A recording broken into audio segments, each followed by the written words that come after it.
Hello बच्चों, स्वागत है आप सभी का आपका ही एक प्यारा सा YouTube channel Khurshid study classes में। बच्चों, आज हम संपूर्ण क्रांति से ऑब्जेक्टिव जितने भी बनने वाले थे वो हम आपके लिए लेकर आए हुए हैं। इस सेशन में उस पूरे ऑब्जेक्टिव को क्लियर किया जाएगा।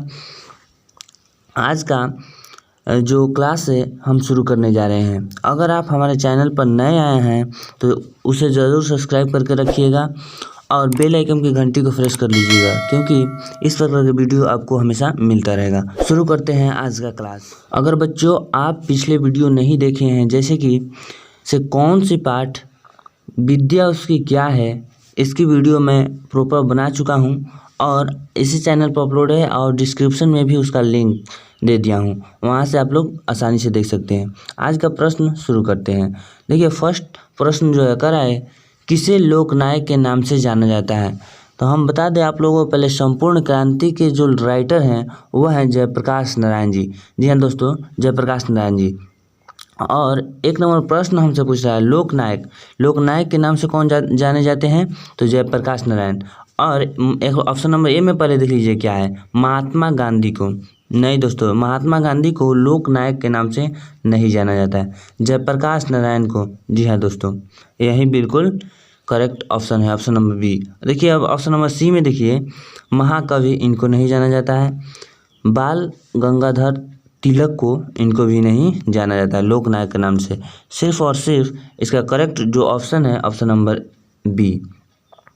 चलिए क्वेश्चन नंबर 2 पर चलते हैं। क्वेश्चन नंबर 2 अब क्या कह रहा है, जयप्रकाश नारायण का जन्म कब हुआ था। जयप्रकाश नारायण का जन्म जो हुआ था, ऑप्शन नंबर पहले ए देखिए क्या कर रहा है, 11 अक्टूबर 1902 ईस्वी को। जी हाँ दोस्तों, हम लोग को पहले ही यह ऑप्शन मिल गया, 11 अक्टूबर 1902 ईस्वी को। इसका करेक्ट ऑप्शन जो है ऑप्शन नंबर ए होगा। यह होगा नहीं, क्योंकि 8 अक्टूबर 1904 ईस्वी को नहीं हुआ था, 8 सितंबर 1903 ईस्वी को भी नहीं हुआ था, 18 अक्टूबर 1902 ईस्वी को भी नहीं हुआ था। क्वेश्चन नंबर 3 पर चलते हैं। अब क्या कह रहा है, क्वेश्चन नंबर 3 है, जयप्रकाश नारायण की पत्नी का नाम क्या था। जी हाँ दोस्तों, जयप्रकाश नारायण की जो पत्नी का नाम था वह क्या था। तो ऑप्शन नंबर ए में है लीलावती देवी, ऑप्शन नंबर बी में है अमरावती प्रभा और ऑप्शन नंबर सी में है प्रभावती देवी, ऑप्शन डी में है प्रभा। तो इसका जो करेक्ट ऑप्शन होगा ऑप्शन नंबर सी, क्योंकि जयप्रकाश नारायण की जो पत्नी का नाम है वो प्रभावती देवी। जी हाँ दोस्तों, प्रभावती देवी। अब चलते हैं क्वेश्चन नंबर 4 पर। क्वेश्चन नंबर 4 क्या कर रहा है, सिन्हा प्रकाश जी को किसका भाषण सुनकर अमेरिका जाने की प्रेरणा मिली। पहले ऑप्शन देख लेते हैं, ऑप्शन पढ़ लेते हैं क्या कह रहा है, उसके बाद इसका करेक्ट जो ऑप्शन है ऑप्शन ढूंढेंगे। पहले ऑप्शन नंबर ए देखिए क्या कह रहा है, ऑप्शन नंबर ए में है स्वामी राम तीर्थ, ऑप्शन बी में है स्वामी सत्यदेव और स्वामी विवेकानंद, स्वामी सहजानंद। जो ऑप्शन नंबर बी है, जो ऑप्शन नंबर बी है दोस्तों, यह होगा। जी हाँ दोस्तों, अगर आप चैप्टर का एक्सप्लेनेशन नहीं देखे हैं तो ज़रूर देख लीजिएगा। इसका जो करेक्ट ऑप्शन है तो ऑप्शन नंबर बी होगा, क्योंकि स्वामी सत्यदेव के बात यानी सत्यदेव का भाषण सुनकर ही जयप्रकाश नारायण अमेरिका जाने की पूरी तैयारी कर ली। अरे क्वेश्चन नंबर 5 पर चलते हैं। क्वेश्चन नंबर 5 कह रहा है, फ्री प्रेस के मालिक के नाम, फ्री प्रेस के मालिक कौन थे। जी हाँ दोस्तों, फ्री प्रेस के मालिक कौन थे। तो इसका जो करेक्ट ऑप्शन है ऑप्शन नंबर कितना होगा, आप लोग जरूर कमेंट कीजिएगा। किसी भी आपको क्वेश्चन में दिक्कत हो, किसी भी क्वेश्चन को आप लोग पूछना चाहते हैं तो आप कमेंट करके हमसे पूछ सकते हैं और उसका जवाब तुरंत मिलेगा। ऐसा मत समझिएगा कि इसका जवाब नहीं दिया जाएगा। तो इसका जो करेक्ट ऑप्शन है ऑप्शन नंबर सी, सदानंद जी। जी हाँ दोस्तों, फ्री प्रेस के जो मालिक थे उनका नाम था सदानंद जी। क्वेश्चन नंबर अब चलते हैं क्वेश्चन नंबर 6 पर। क्वेश्चन नंबर 6 अब क्या कह रहा है, ब्रेन ऑफ बॉम्बे कहा जाता है किनको। आप लोग जानते हैं, आप लोग कितने के मुंह से सुने होंगे कि ब्रेन ऑफ बॉम्बे सिर्फ और सिर्फ जाना जाता है किसको, तो जयशंकर दीक्षित को। जी हाँ दोस्तों, जयशंकर दीक्षित को। यह प्रश्न बिहार बोर्ड के द्वारा पूछा जा चुका है। प्रीवियस ईयर में जब आप क्वेश्चन बैंक उठाइएगा तो वहाँ पर देख सकते हैं यह पूछा जा चुका है। और ऑप्शन में भी देखिए, शीला दीक्षित को इनको नहीं जाना जाता है। जी हाँ दोस्तों, इनको नहीं जाना जाता है। क्वेश्चन नंबर सी है, सुरेंद्र दीक्षित को इनको भी नहीं जाना जाता है। और हृदय नारायण दीक्षित को इनको भी नहीं जाना जाता है। क्वेश्चन नंबर अब 7 पर चलते हैं। इसके पहले मैं बता दूं, अब अगर आपको किसी भी प्रकार की डाउट पूछना है तो आप कमेंट करके ज़रूर पूछिए। और आप लोग यह वीडियो कैसे लगी यह भी आप लोग कमेंट में ज़रूर लिखिएगा। क्वेश्चन नंबर 7 अब क्या कह रहा है? 7 कह रहा है, जयप्रकाश नारायण ने ISC की परीक्षा कहाँ से पास की? जी हाँ दोस्तों, ISC यानी कि वह इंटर जो ISC यानी साइंस से पढ़े हुए थे वो, तो वह कहाँ से पास की, किस कॉलेज से पास किया? यह भी प्रश्न प्रीवियस ईयर में पूछा जा चुका है। और यहाँ पर भी देखिए ये प्रश्न आ गया। तो हम बता दें, पटना कॉलेज से ये नहीं किए थे और पटना साइंस कॉलेज इससे भी नहीं किए हुए थे। हिंदू विश्वविद्यालय, जी हाँ दोस्तों, हिंदू विश्वविद्यालय। जब आप कभी परिचय को पढ़िएगा तो वहाँ पे देखिएगा से आप लोग को जो जयप्रकाश नारायण के जीवन परिचय लिखा हुआ है उसी में आपको देखने को मिलेगा। अभी ऑप्शन नंबर डी का है, बिहार विद्यापीठ नहीं, हिंदू विश्वविद्यालय में ही यह ISC पास किए थे। अब देखिए क्वेश्चन नंबर 8 पर चलते हैं। लेनिन की मृत्यु कब? 1925 ईस्वी में। ऑप्शन नंबर बी है 1932, ऑप्शन नंबर सी है 1938 ईस्वी में, और ऑप्शन डी है 1924 ईस्वी में। जी हाँ दोस्तों, इसका जो करेक्ट ऑप्शन है तो ऑप्शन नंबर डी 1924 ईस्वी में। जी हाँ दोस्तों, ऑप्शन नंबर डी 1924 ईस्वी। अब क्वेश्चन नंबर 9 पर चलते हैं। जयप्रकाश नारायण की मार्क्सवादी कब बने? जयप्रकाश नारायण जी मार्क्सवादी कब बने यह हम आप लोगों को बताना है। अब देखिए क्वेश्चन नंबर ए पहले देखते हैं क्या, 1928 ईस्वी में, 1927 ईस्वी में, 1941 ईस्वी में, 1924 ईस्वी में। जी हाँ दोस्तों, इसका जो करेक्ट ऑप्शन है वो ऑप्शन नंबर डी। जिस वर्ष लेनिन की मृत्यु हुई उसी वर्ष जयप्रकाश नारायण जो है मार्क्सवादी बने। याद आप लोग कर लीजिएगा इसको, क्योंकि बिहार बोर्ड के द्वारा यह प्रश्न आता है। क्वेश्चन नंबर 10 पर चलते हैं। क्वेश्चन नंबर 10 क्या है? फणीश्वर नाथ रेणु की पुस्तक है कौन सी? इनमें कौन सी जो पुस्तक है जो फणीश्वर नाथ रेणु के द्वारा रचित है उनकी रचना? तो बता दें, पहले ऑप्शन देखिए, सत्यकाम, कुरुक्षेत्र, और ऑप्शन नंबर सी में है उस जनपद का कवि हूँ, और ऑप्शन नंबर डी है मैला आंचल। तो इसका जो करेक्ट ऑप्शन होगा ऑप्शन नंबर सी, उस जनपद का कवि हूँ। जी हाँ दोस्तों, यही फणीश्वर नाथ रेणु के द्वारा लिखी हुई एक पुस्तक है। अब देखिए क्वेश्चन नंबर 11 पर चलते हैं। क्वेश्चन नंबर 11 है, 1974 ईस्वी में बिहार प्रदेश के मुख्यमंत्री कौन थे? कौन थे आप लोग कमेंट इस क्वेश्चन को जरूर कीजिएगा। चलिए हम इसका आंसर जो है बता देते हैं। इसका आंसर जो है ऑप्शन नंबर ए ही होगा, क्योंकि कृष्ण वल्लभ सहाय यही जो थे बिहार के मुख्यमंत्री थे, यानी कि ऑप्शन नंबर ए ही आपका करेक्ट है। अब चलते हैं क्वेश्चन नंबर 12 पर। जयप्रकाश नारायण का बचपन का क्या नाम था?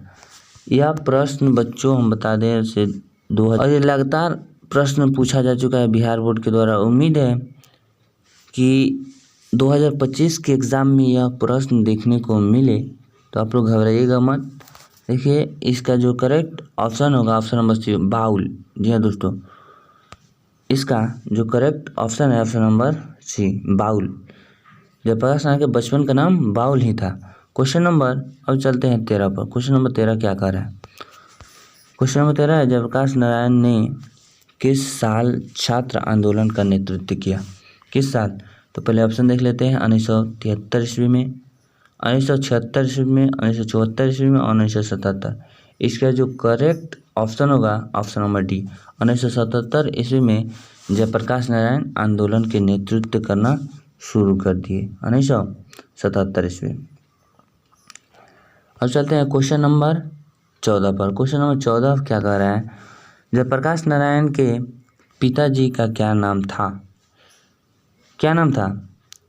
तो उनके पिताजी का नाम जो था हर्ष दयाल। जी हाँ दोस्तों, इसका जो करेक्ट ऑप्शन होगा ऑप्शन नंबर बी, क्योंकि जीवन परिचय से लगभग हर साल आप लोगों को मिल जाएगा देखने को प्रश्न 1213 नंबर, क्योंकि पूरे चैप्टर के अंदर जीवन परिचय बहुत मायने करता है अच्छे स्कोर के लिए। तो आप लोग जीवन परिचय, उनके मृत्यु, उनके माता पिता का नाम इत्यादि अन्य सभी बातों को आप लोग जरूर याद करके रखिएगा, क्योंकि ऐसे प्रश्न आप लोगों को हर साल देखने को मिलेगा। अगर आप क्वेश्चन बैंक उठाकर देखते हैं तब भी आपको देखने को मिलेगा किस किस साल पूछा जा चुका है, और उम्मीद है कि जीवन परिचय से इस साल भी प्रश्न देखने को मिलेगा।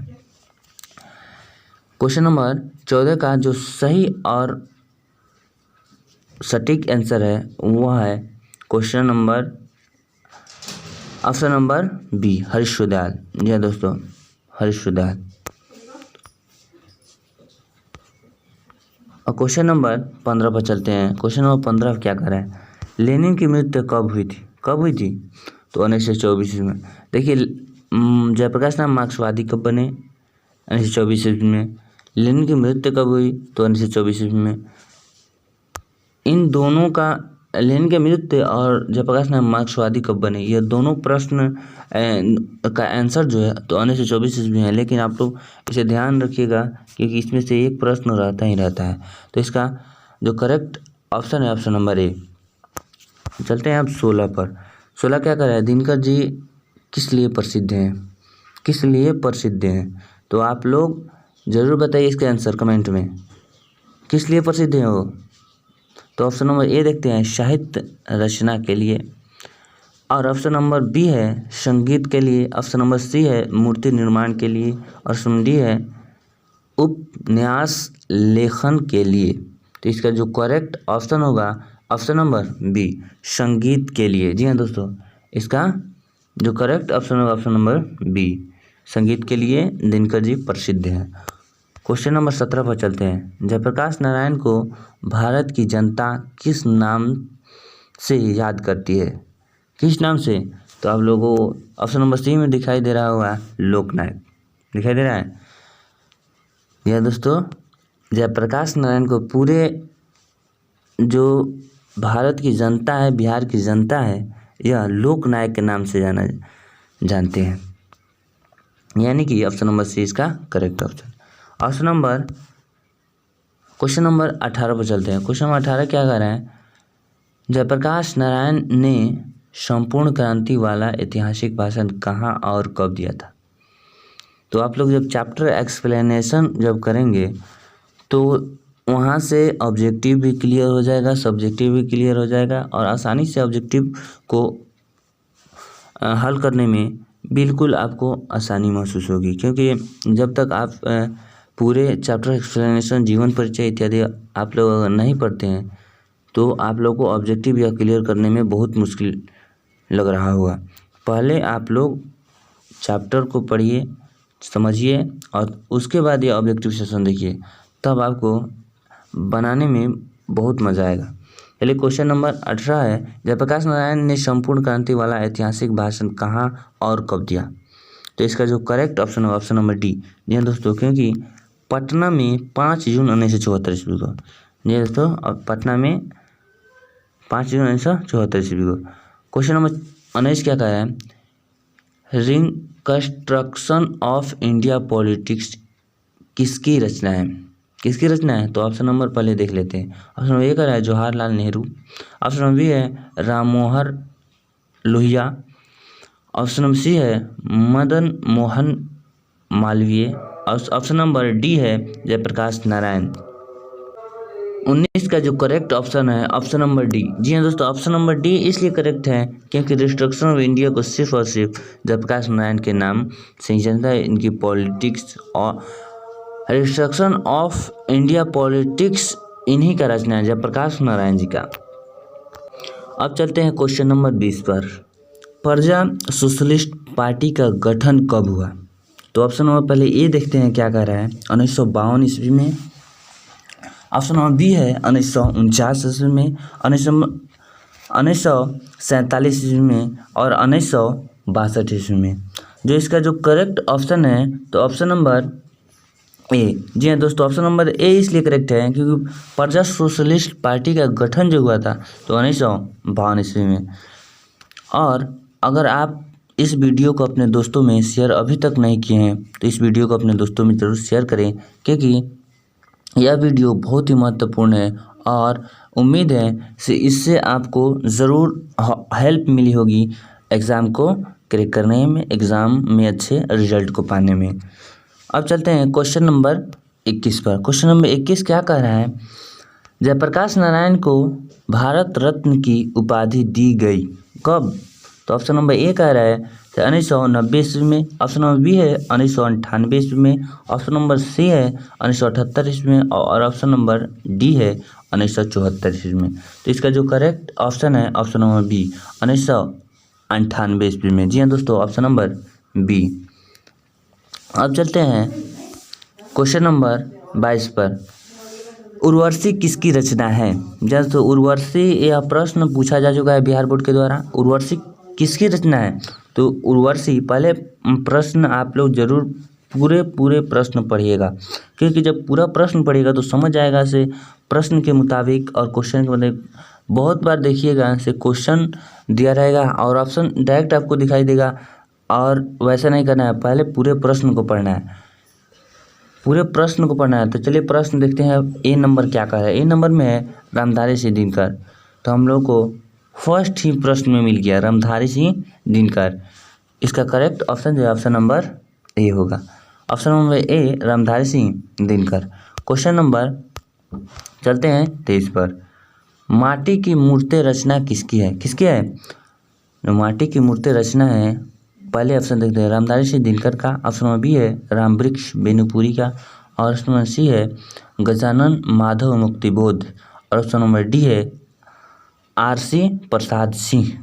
तो इसका जो करेक्ट ऑप्शन होगा तो option number B Rambriksh Benipuri ji का। जी हाँ दोस्तों, option number B Rambriksh Benipuri. Question number 24 पर चलते हैं। क्वेश्चन नंबर 24 कह रहा है किसने कहा था? जी हाँ दोस्तों, किसने कहा था अभी न जाने कितने मीलों इस देश की जनता को जाना है? किसने कहा था? यह बात किसके द्वारा बोली गई थी? तो पहले ऑप्शन देख लेते हैं। ऑप्शन कह रहा है महात्मा गांधी के द्वारा, और ऑप्शन बी है डॉक्टर राजेंद्र प्रसाद के द्वारा, और ऑप्शन नंबर सी है जवाहरलाल नेहरू जी के द्वारा, और ऑप्शन नंबर डी है लाल बहादुर शास्त्री के द्वारा। तो इसका जो करेक्ट ऑप्शन होगा, इसका करेक्ट ऑप्शन होगा जवाहरलाल नेहरू। जी हाँ दोस्तों, जवाहरलाल नेहरू के द्वारा ही यह बात बोली गई थी कि इस देश को जनता को बहुत दूर, बहुत मीलों दूर जाना है। क्वेश्चन नंबर 25 देखिए क्या कर रहा है। किस अस्पताल में दिनकर का निधन हुआ था? तो इसका जो करेक्ट ऑप्शन होगा option number D building nursing home. Building nursing home में ही दिनकर जी की मृत्यु हुई। वहाँ ले जाते बहुत ही यह कहानी मस्त है, आप लोग इसे एक बार ज़रूर पढ़िएगा।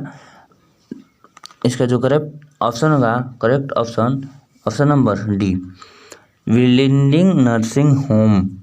क्वेश्चन नंबर 26 पर चलते हैं। क्वेश्चन नंबर 26 क्या कर रहा है? जयप्रकाश नारायण को किसका दलाल कहा गया? जी दोस्तों, इस किसका दलाल? तो अमेरिका का। यह भी प्रश्न आप लोग जब चैप्टर एक्सप्लेनेशन और कवि परिचय इत्यादि कीजिएगा तो वहाँ से यह प्रश्न आपको बिल्कुल याद हो जाएगा। और इनसे संबंधित, जी हाँ दोस्तों, अगर कवि परिचय से प्रश्न आता है तो एक भी प्रश्न छूटने की उम्मीद आप लोग से हम नहीं करते हैं, और उम्मीद है कि आप लोग एग्ज़ाम में बेहतर कीजिएगा। क्वेश्चन नंबर 27 पर चलते हैं। क्वेश्चन नंबर 27 अब कह क्या रहा है? क्वेश्चन नंबर 27 है जयप्रकाश नारायण के स्वास्थ्य पर निगरानी रखने वाले डॉक्टर का नाम था। तो पहले ऑप्शन देख लेते हैं। Doctor Rahman option number A कह रहा है, ऑप्शन नंबर बी है डॉक्टर इरफान, और ऑप्शन नंबर सी है डॉक्टर मकबूल, और ऑप्शन नंबर डी है डॉक्टर एजाज। तो इसका जो करेक्ट ऑप्शन होगा ऑप्शन नंबर ए। यह दोस्तों डॉक्टर रहमान के द्वारा ही निगरानी किया गया था जयप्रकाश नारायण का। क्वेश्चन नंबर 28 पर चलते हैं। क्वेश्चन नंबर 28 क्या है? किसने कहा था अभी न जाने कितने मीलों इस देश की जनता को जाना है? तो अभी आप लोगों को बताए भी थे और यह प्रश्न रिपीट भी कर गया। तो यानी कि यह प्रश्न बिहार बोर्ड के द्वारा बहुत ही महत्वपूर्ण माना जाता है और यह प्रीवियस ईयर के एग्ज़ाम में पूछा जा चुका है यह प्रश्न। और इसका जो करेक्ट ऑप्शन होगा अभी बताए हैं, जवाहरलाल नेहरू जी के द्वारा। जी हाँ दोस्तों, ऑप्शन नंबर सी। अब चलते हैं क्वेश्चन नंबर 29 पर। क्वेश्चन नंबर 29 क्या है? किस अस्पताल में दिनकर का निधन हुआ? तो विलेंडिंग नर्सिंग होम। यह भी प्रश्न 2 बार आ गया। विलेंडिंग नर्सिंग होम यानी कि option number D. Question number 30 है, जयप्रकाश नारायण को किसका दलाल कहा गया? तो ऑप्शन नंबर ए में है रूस, ऑप्शन नंबर बी में है ब्रिटेन, ऑप्शन नंबर सी में है जापान और ऑप्शन नंबर डी में है अमेरिका। तो किसका दलाल कहा गया उनको? ऑप्शन नंबर डी, अमेरिका का दलाल कहा गया। क्वेश्चन नंबर अब ख़त्म हो गया। अगर आप बच्चों इस क्लास का PDF लेना चाहते हैं तो आप हमारे व्हाट्सएप चैनल जो हम बनाए हुए हैं वहाँ पे आप मुझे फॉलो कर सकते हैं और फॉलो करके आप लोग वहाँ से आसानी से अपना PDF ले सकते हैं। PDF के लिए व्हाट्सएप चैनल को ज़रूर ज्वाइन कीजिए और अपने एग्ज़ाम को बेहतर बनाइए। अगर आप हमारे चैनल पर नए आए हैं तो सब्सक्राइब कर लीजिएगा और बेल आइकन की घंटी को जरूर प्रेस कर लीजिएगा। इस प्रकार के वीडियो आपको हम हमेशा देते रहेंगे। Thank you watching this video.